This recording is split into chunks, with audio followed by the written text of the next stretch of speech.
Ayan, magandang buhay sa lahat. Hapon na naman guys.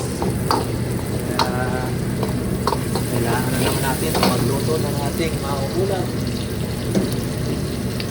Isa tayo ng ano ngayon? Upo. Upo na may ano guys. May sardinas at itong balukong. Ayan. Lagi delicious yan.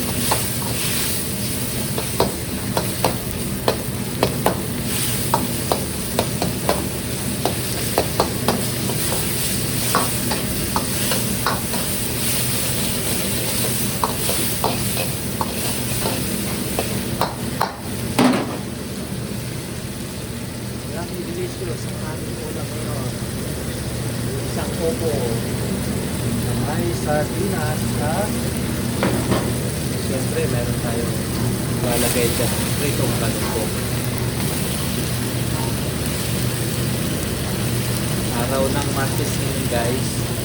Siyempre ang kasama natin hindi kumakain ng pork kaya gulay isda lang tayo.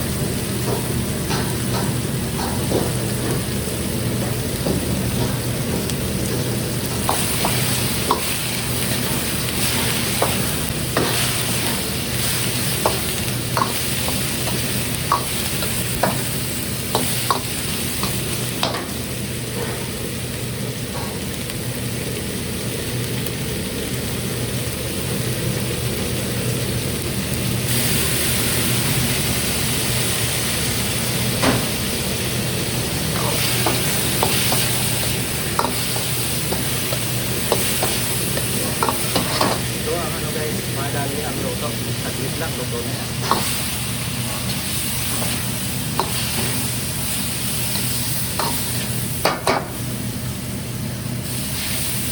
Yung sabaw para hindi naman siya dry.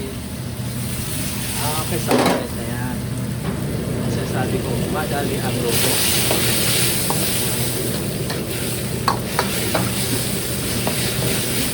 Parang ang palaya lang guys magluto, madalian.